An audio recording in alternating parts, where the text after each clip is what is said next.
Hello, everyone. Welcome to another session of ILA Dialogues. Today, we have with us Advocate Ajuni Chawla. Ajuni is a young lawyer with a zeal to create meaningful change and add value in the lives of many. With this vision in mind, she manages the operations of IZ Legal, a startup she founded when in law school to create a dynamic legal industry. She's the youngest member of our International Legal Alliance and has worked closely to strategize technology incorporations in the network. She's also the facilitator for the Legal Creatives cohort and an organizer for Mumbai Legal Hackers. She practices legal service design with a focus on delivery of legal services in the rural areas with several NGOs and firms working to create a social impact. Welcome, Ajuni. Today, Ajuni will be speaking on business of law, design, and practice for the Gen Next legal practice. Thank you, Sudisha. Thank you for inviting me to this dialogue. I'm really grateful to Jamshed sir and you for giving me this opportunity to talk about strategies for the next gen. Uh, I know this is quite a different topic when it comes to, when it comes to the legal industry per se.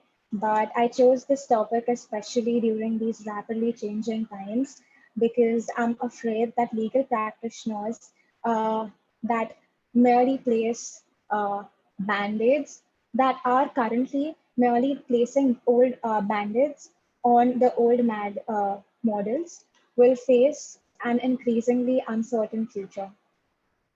So I believe that this pandemic has given us all the time and space to seize this opportunity of this adoption curve in the industry 4.0 and an opportunity where we can question long-standing assumptions and re-examine what we would, what is the future and plan and adjust to the newly developing market. So without further ado, I would like to start with a presentation, and I'll begin with firstly talking about how this industry 4.0 is changing the dynamics everywhere. So whether you have an existing legal practice or are looking to develop a new practice, the fourth industrial revolution, the so-called digital era, is enhancing all economic areas and dynamically changing people's behaviors, their preferences, and the way businesses in all industry are practiced.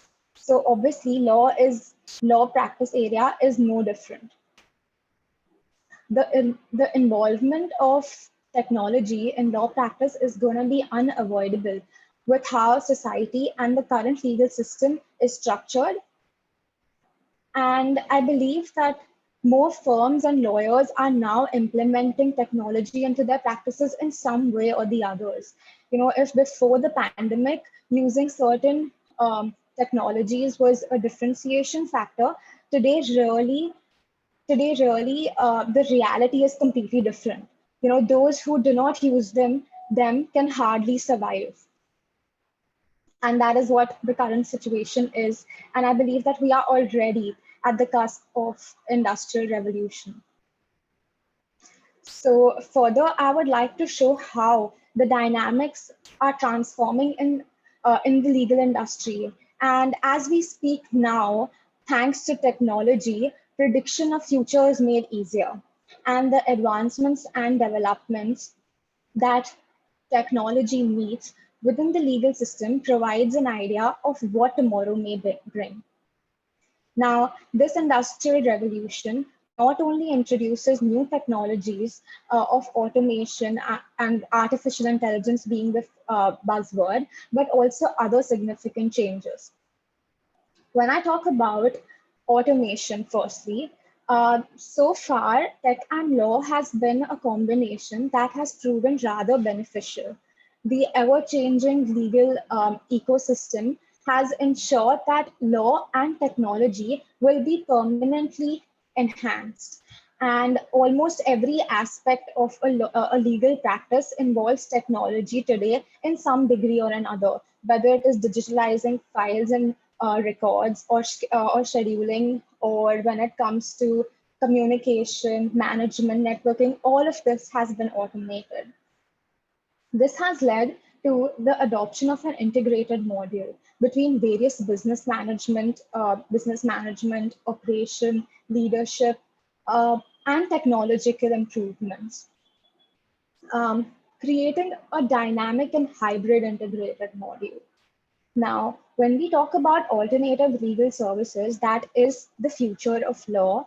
Uh, it has been proven and it has been predicted that the future shall be a combination of both legal services and legal products. So when I talk about legal products, I mean bundles of legal contracts clubbed together for a business owner or an entrepreneur, or unbundled legal services that would be a combination of advisory role as well as products and compliance related regulatory uh, tasks.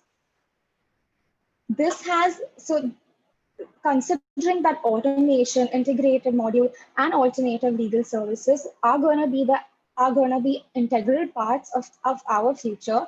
It's needless to say that data is going to be uh, the next, I would say, not hype, but it would be the next way of living, in law, because the amount of data that already exists in the legal industry is incredible, and the amount that is going to be created based on these three factors is going to just reach above the sky. And I believe that the sheer amount of data and information that is only involved with a client or a case um, is, yes, obviously steadily growing, but the analysis and analytics of the same is also going to get easier, making security threats a very serious issue for the legal fraternity. And as I'm sure, as we all know, security habits are not developing at the same rate as technological usage, because law firms are more exposed to digital threats. And at some point, there are going to have to be formal interventions of some kind or the other. Leading to my last point, which talks about policies and regulations. This formal intervention is so necessary because there needs to be given attention to the issue of security and mandatory data encryption, so that there is a regulation and order within the legal in the system to use technology.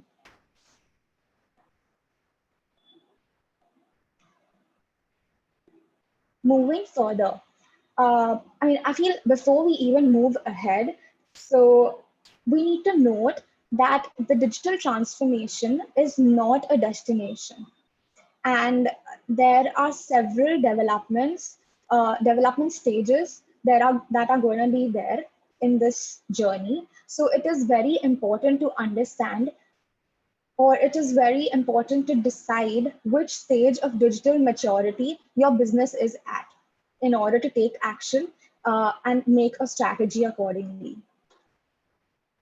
Many might think that this transformation is a challenge. It might be, but this challenge must be faced with optimism, since there is a new digital era, and and and this era provides for digitalization and personalization, rationalization of production processes, and several other ways of working that often translate into greater efficiency, productivity, and lower costs. Now, coming to our topic for today, you know, it's like we are here to design a strategy for the next gen, the future of industry, of industry, being the Industrial Revolution. And it is important to realize that the digital transformation is not a destination, but uh, it's not a destination but a journey, as I said before. And it must begin without a definite final destination in mind, because I'm sure a lot of us know what is the end goal, but we don't really understand how to reach that goal. And even if we might, we are not sure what processes to use and what processes or methodologies to use on the way. And especially having that vision in mind, like vision in mind for the future, it's very important to know the basic steps that are required to achieve that vision. So here I am presenting to you all these tools and methodologies that will help you to effectively lay out your goals and objectives, your desired outcomes, metrics for measuring your process, timelines, laying out your budget, all of these things through these processes and methodologies, internal and external. Starting off with internal strategies, the first one is Management 3.0. Now, Management 3.0 is based on the perspective that that one must manage the system and not the people. So, um, it is believed that it is hard to change the behavior of people. However, when you change the entire environment, people will have to adapt and change to the behavior to fit into the new environment. So also by changing the environment, people can manage themselves automatically and adapt to the environment. So it's more like nurturing a garden rather than nurturing the plant individually, or the fruit.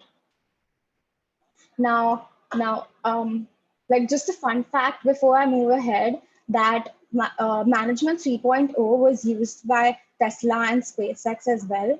And as you know, like they have reached new heights. And here are a few principles that would help legal firms to also innovate and enter into the fourth industrial revolution with confidence.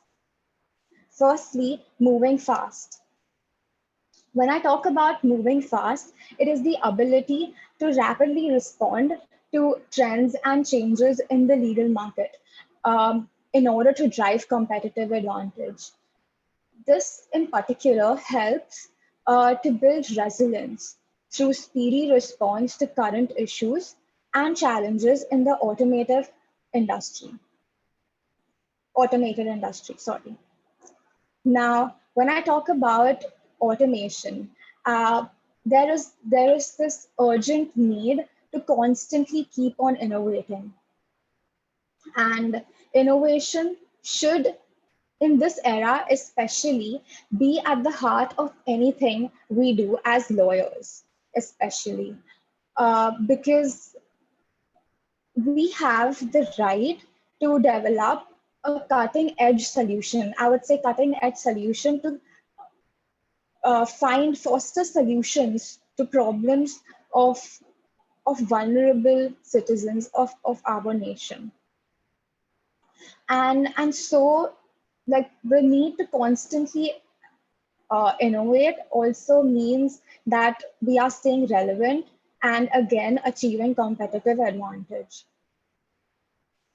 Further, when I talk about being all in, it basically means two things. You know, creating um, creating, like, I want to put this in the right way. So creating an atmosphere or a culture in your law firm wherein every single person, every single team member thinks like owners. A mindset that is supportive of the business of business of law, your business of law's goals and vision.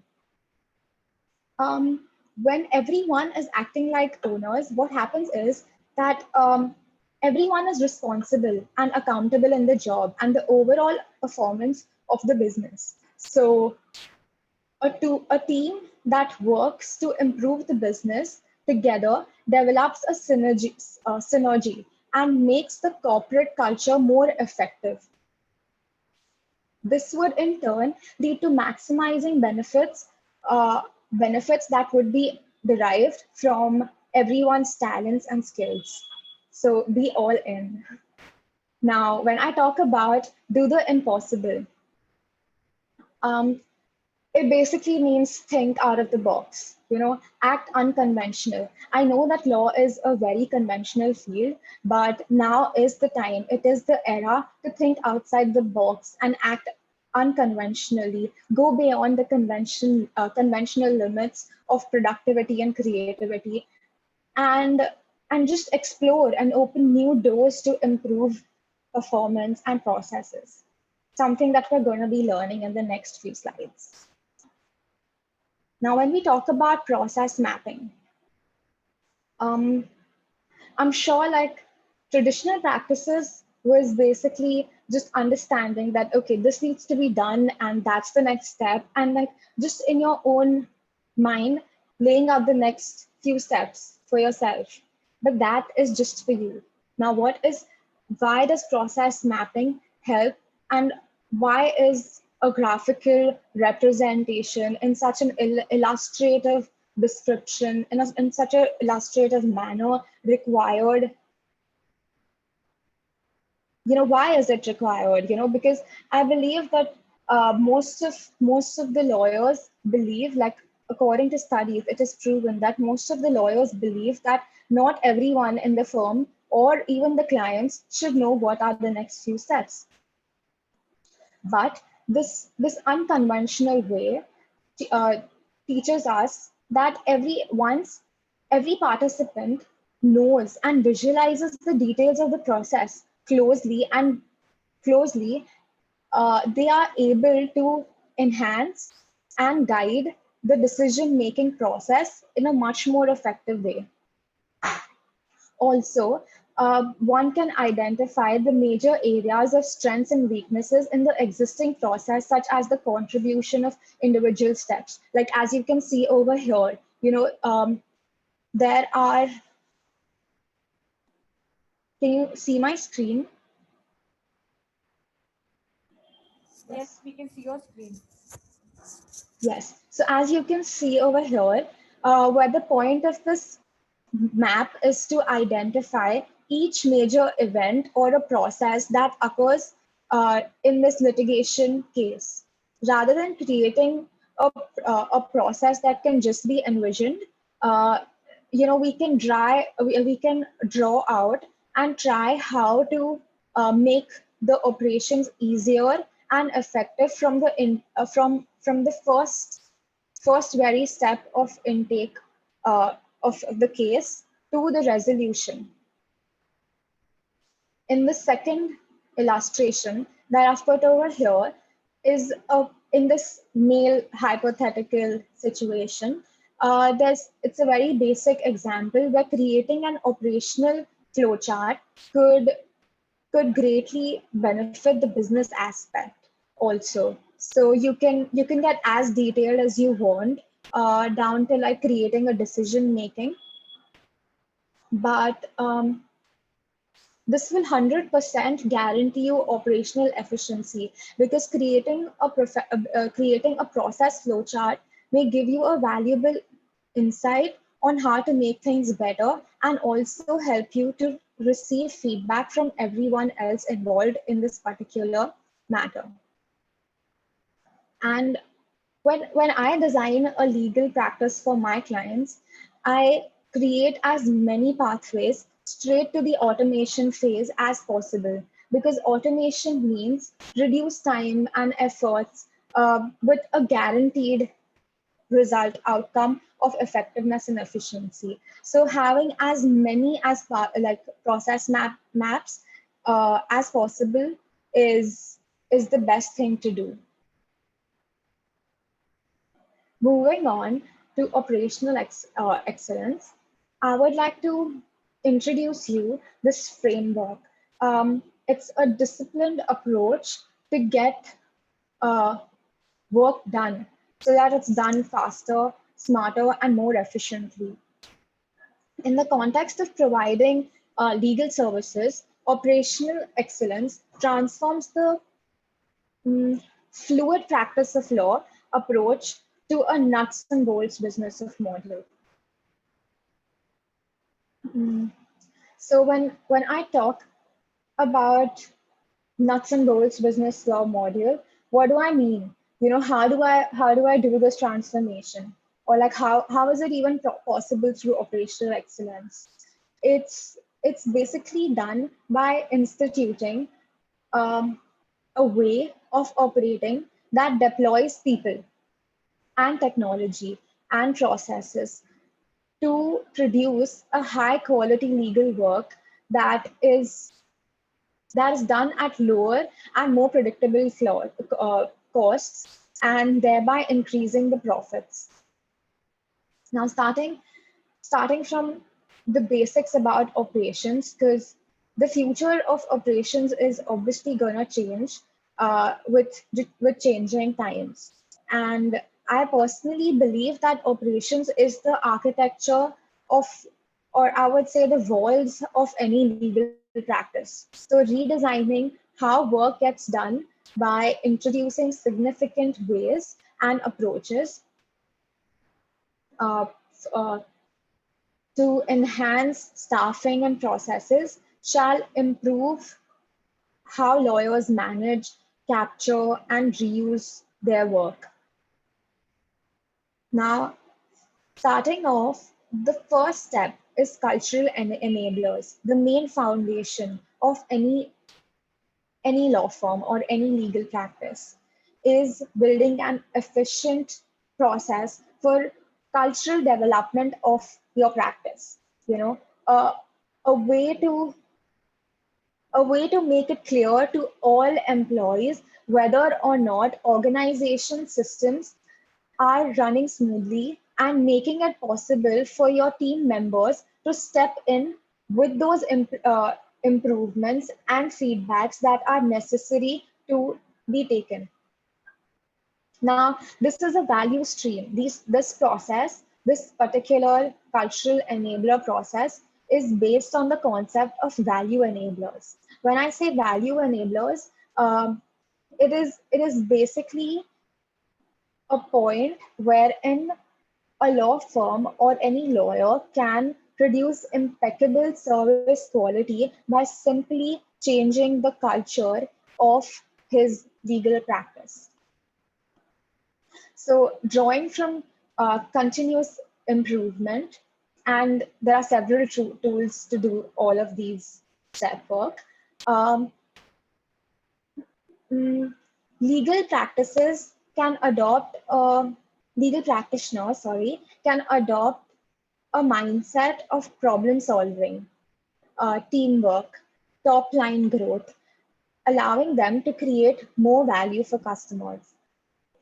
And this can be done by continuously improving every process through all of these three things that I spoke about, like teams, problem solving, teamwork, top line growth. These three are the main things that can be used to continuously improve and enhance a particular uh, operation.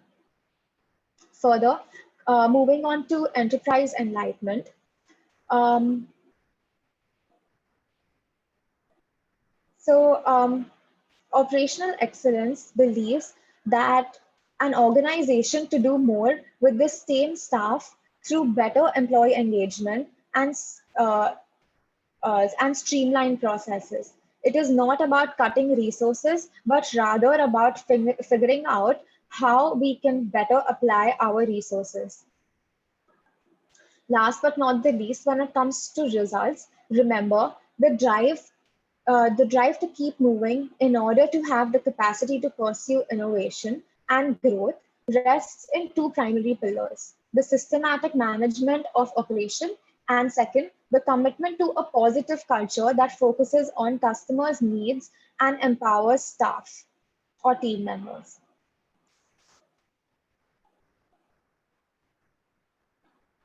Moving on to the next one is the customer experience module. Now, I am you are likely to already know what the typical traditional client journey looks like. You know, the semantics may vary, but it generally begins with awareness, goes to consideration, and follows the path of decision, and finally purchase or purchase, wherein you are providing your service. Now, in this age of the customer, uh, where information is available to every single person at the tip of their uh, hands, like not the tip. Uh, what do they do? So so what happens is that clients have access to market information and the choice uh, and and the choices that they have. This particular thing has completely transformed the lawyer client dynamics. Social media, in fact, has provided several sources and a voice to those customers. The balance of power has shifted from the supply side to the demand side, and now the customer is the king in this digital age. So what do we really do? A legal practice that prioritizes delivery and exceptional service will attract more clients, because it would be able to get uh, not get, I would say retain loyalty, and firms firms that would disregard their clients' evolving expectations will obviously be left behind, because at the end of the day, this legal profession is such that it runs on word, like it works on promotion rather than publicity. So firms that disregard their clients' evolving expectations will obviously be left behind in this.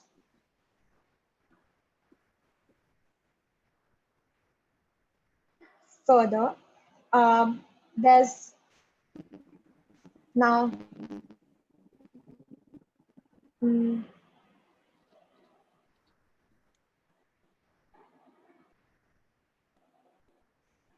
further talking about content funnel. Um, this is an external strategy again, wherein our goal is to attract potential clients via content and inspire them to take a specific lead generating action. These leads are then converted into possible customers by progressively funneling them through the type of content, legal content, that a legal practitioner shall provide. As you can see, the top of the funnel focuses on your practice areas awareness and the site traffic that that would that would grab attention of your end user. The middle of the funnel here focuses on lead generation and shall nurture your clients through uh, educated educating and informing content. Further, last but not the least, the bottom of the funnel focuses on conversion to paid service, and this content is usually personalized and service focused.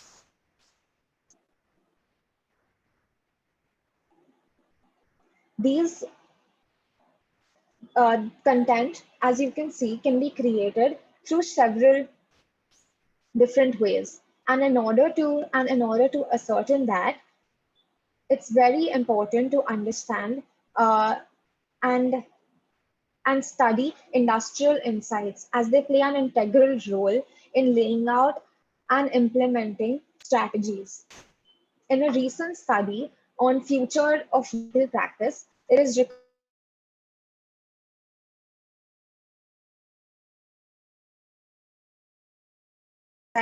what I spoke to you about here in content funnel. You know, uh, tools, marketing and sales tools such as uh, videos, websites, greater online presence through blogs and white papers, paid media, and last but not the least, webinars, presentations, all of testimonials. All of these are much needed content creators that would lead you to the future. Here are five compelling statistics that prove why legal practice needs to overhaul the traditional marketing methods with a much more effective, trust-oriented marketing approach. So firstly, the statistics prove that 66% of video content in law creates good quality traffic. This statistics was taken in 2018 and has risen 19% since then, which just goes to show that how much video content in the form of webinars or presentations online, animated videos would play an integral part in the future of your legal marketing. Further, 70% of law firms generate new cases through their website. That figures goes to show that online lead generation is a great source of new business. However, did you know that 40% of small legal firms and solo practitioners don't even have a website to promote their legal practice? Surprising, right? Um, further, um,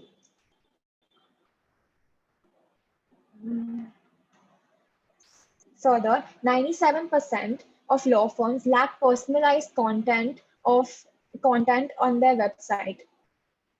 You know, 96%, the figure is a lot. The fact is that personalized content is really effective, and through experience, I can say that it helps to attract new visitors that are relevant for your business. It helps you to move prospects along with each stage of your client's journey and also gain loyalty. Further, it helps you to employ educational content and informative content to establish yourself as an authority in within the industry. And last but not the least, it just gains trust. It just gains trust from your clients or prospective clients. So 96% is a lot. And last but not the least, people look for legal practice through search engine. Now, this in today's hyper-connected, internet-oriented world, this is not a surprise because customers are or clients are more empowered than ever before in choosing what services or products suit their needs best and ensuring that your legal practice is seen and heard by everyone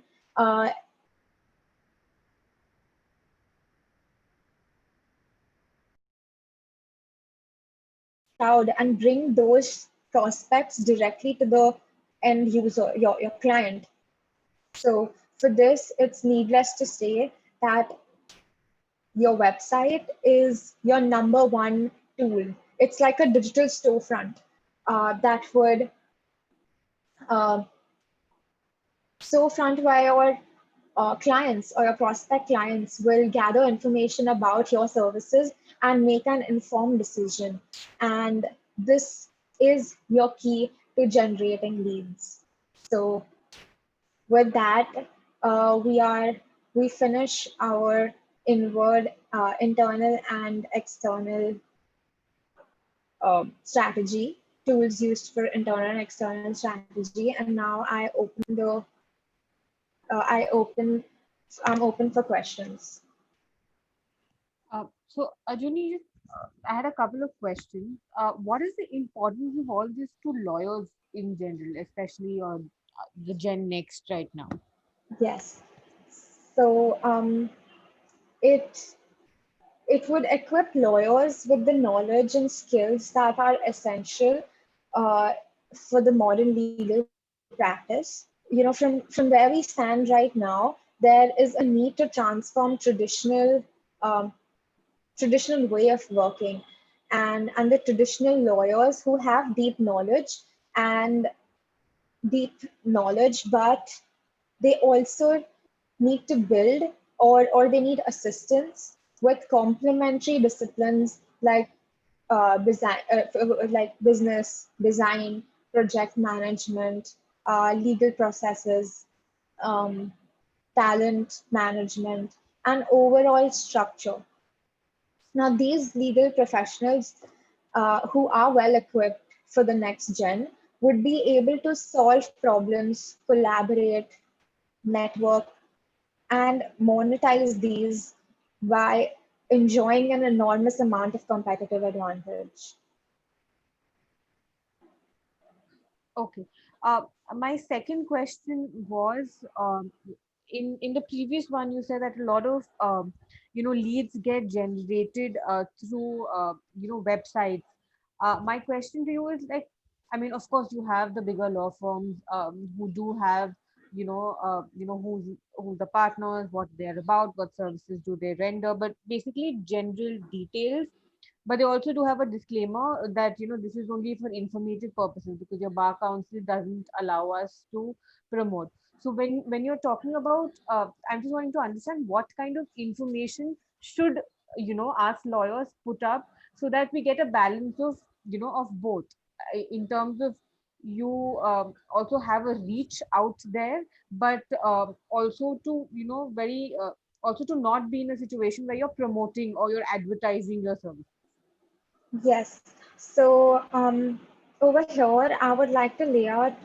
So there's a difference between inbound marketing and outbound marketing, and this can be specifically distinguished through the aspects of client service and client expectation. When we talk about client service, um, we are talking about um, marketing to your client by directly talking to him, like by having individual interactions with him, whether through marketing content or push and pull marketing techniques. But when I talk about client experience, it is basically all the touch points that you have had, that your practice has had with your client, to give him a fulfilling experience so that you can retain him as a loyal customer or a loyal client.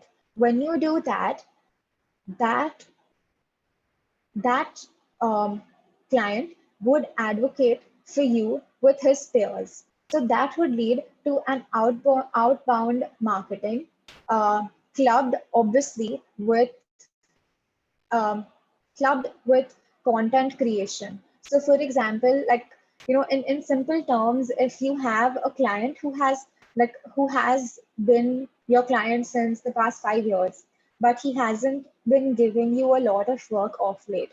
So, what you do is, through content creation, you start sending him white papers, informative white papers, or basic infographics that would be so easy for him to forward it on in his groups, in his WhatsApp groups, or in other, share it with on his social media platforms.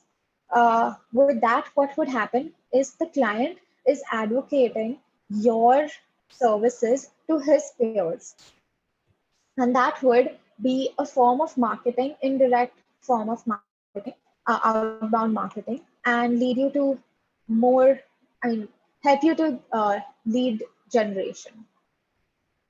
Did I answer your question well?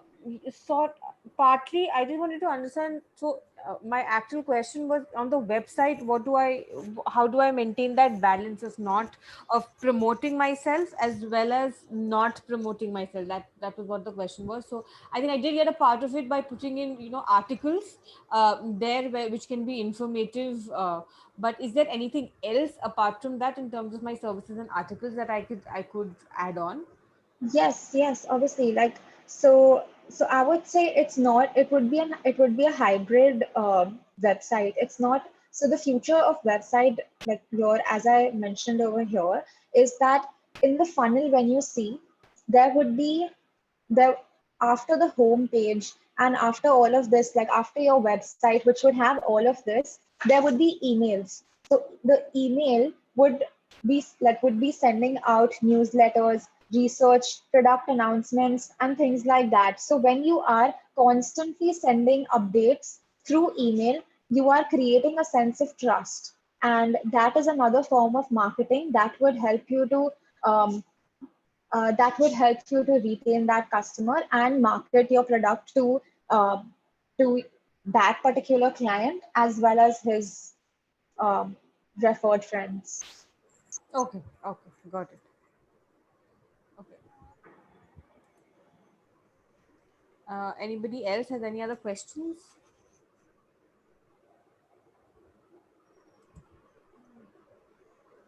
I think that's it then, Ajuni. Thank you so much for your time.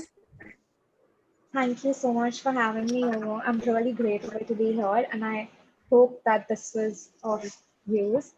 And feel free to reach out to me on my email ID given here. Done. Thank you so much. Thank you. Bye bye. Take care.